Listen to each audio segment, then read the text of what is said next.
Saquon Barkley, torn ACL was weakest moment of my life. Leonard Williams payday could lead to Giants sacrifice. Eli Manning wipes out on skis ineptitude fatal NFL mock 0. Jets moment of truth, Giants take dynamic playmaker. The Giants need to a whole lot better. It has to start happening when free agency opens up in mid-March, and it must continue in late April during the 2021 NFL. The Giants, in Joe Judge's first year as head coach, took steps, not strides.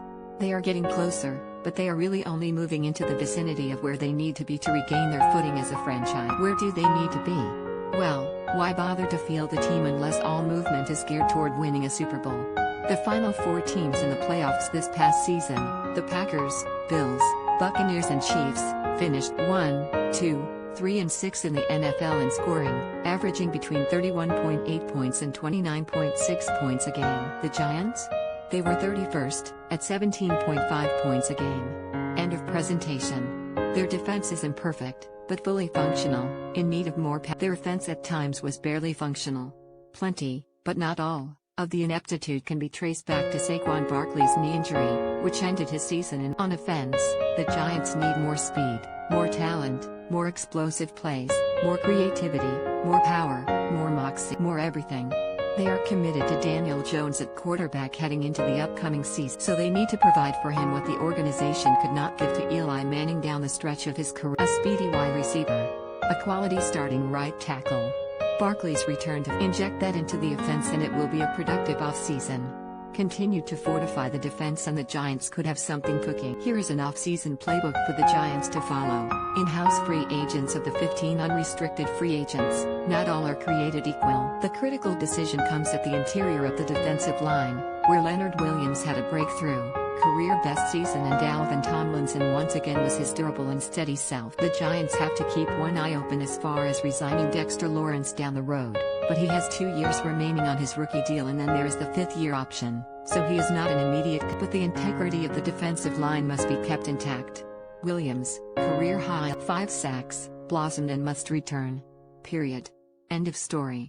It takes no insight to say resign Tomlinson, but doing so is easier said than done. He does the dirty work. It is the epitome of what Judge wants in his program, as far as comportment and selflessness go. In 2014, the Giants did not pursue their own second-round pick, massive defensive tackle Linval Joseph, and he defected to the Vikings. It was a mistake.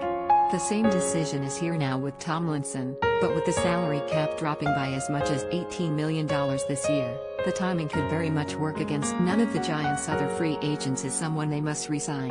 Kyler Fackrell was a nice addition, 4 sacks, 1 interception returned for a touchdown in 12 games, but an upgrade is needed. Special teams stalwart Nate Ebner and running back Dion Lewis, both former Patriots, seem like one-year program builders for Judge, and that 1 year is done. Wayne Gallman is an NFL-caliber runner, but not a star and not a full-time. With Saquon Barkley returning, Gallman would again be a spare part fill-in, and he likely wants more. Outside free agents. Last year's haul was overwhelmingly productive, as the signings of James Bradbury and Blake Martinez, and later, Logan Ryan, transformed the defense into a credible. There will not be such a seismic impact in this cycle, as the Giants will not be able to add much high-priced talent, especially if they shell out $20 million a year to retain Williams. The major thrust was stated quite honestly after the season by General Manager Dave Gettleman: get more help for Dan. At the end of the day, we need to find playmakers, he said.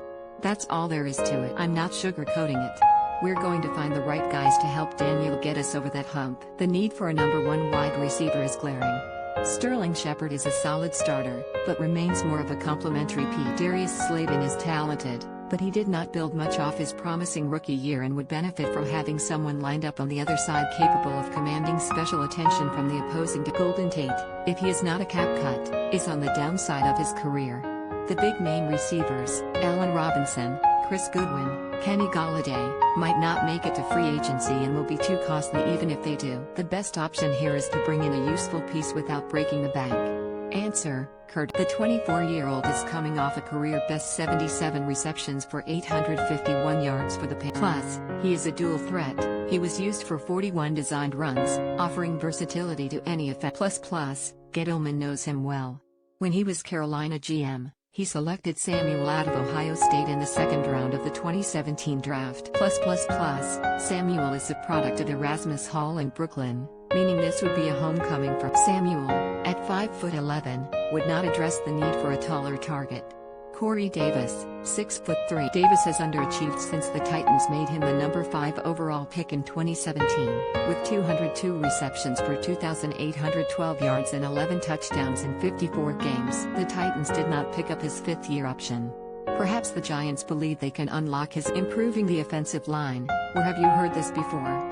Remains an ongoing project, but it is unlikely big bucks will be allocated to fill the greatest need, a solid starting. Cam Fleming started all 16 games in 2020, but the Giants will not re-sign him to again be the starting. Signing the best one out there, Taylor Matone from the Panthers, will be cost prohibitive. What about taking a shot at Cam Robinson, who started 47 games at left tackle the past 4 years for the Jaguars? A move to right tackle makes sense with Robinson, a disappointment as a 2017 second-round pick out of Alabama. Acquiring pass rushers in free agency usually leads to overpaying. This year's group is top-heavy and fairly. The loss of Bud Dupree, 8 sacks in 11 games, greatly hurt the Steelers in 2020. He is coming off knee surgery to repair a torn anterior cruciate ligament, making him a medical risk at 20. Matt Judon of the Ravens has 34.5 sacks in 5 years and is a more viable option. Carl Lawson is just 25, and though he has never duplicated the 8.5 sacks he got for the Bengals as a rookie in 2017, he could be someone defensive coordinator Patrick Graham views as worth tapping into. Maybe they will make a run at Deuce Bowser, who never cracked the starting lineup. More likely, the Giants will count on the return from injuries of Lorenzo Carter and O'Shawn Azimines and look for pass rushers in the draft. Where the Giants really could use veteran help is at cornerback. They have Bradbury, coming off a sensational first year with the team, and intriguing young options, Darnay Holmes and Julian Love, also a safety. Xavier Mckinney, after missing the first 10 games with a broken foot, showed in addition to his natural free safety spot he can also play slot. An upgrade is needed for Isaac Yiadom at outside cornerback. Sam Beal is under contract after opting out in 2020, but he is more of a myth at this point. William Jackson of the Bengals is a quality outside corner. The best options out there, Troy Hill, Desmond King, Mike Hilton, are more suited to slot. The upcoming NFL draft is teeming with wide receivers, and the Giants could find a player with the no. 11th overall pick, think Jalen Waddle or Devonta Smith, or in the second round, capable of making an immediate contribution. There is a bunch of early mock draft noise about Florida's Kyle Pitts, who could be the next great NFL tight end pass-catching weapon. The Giants selected a player on offense with 8 of their past 9 first-round picks, Eli Apple in 2016 is the exception, and this has the feel of another offensive player in the first. Sometimes it is about building the lines or fortifying the defensive backfield. This is about bringing in a player who scares opposing with a total of just 6 picks, the Giants cannot be wasteful.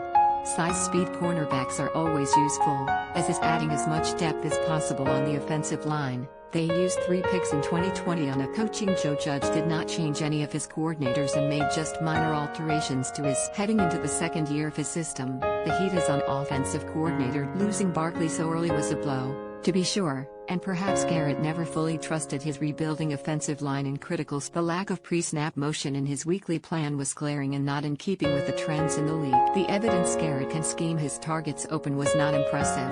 Maybe most of this is but the Giants have to answer this. Does Garrett give them an advantage on Sundays?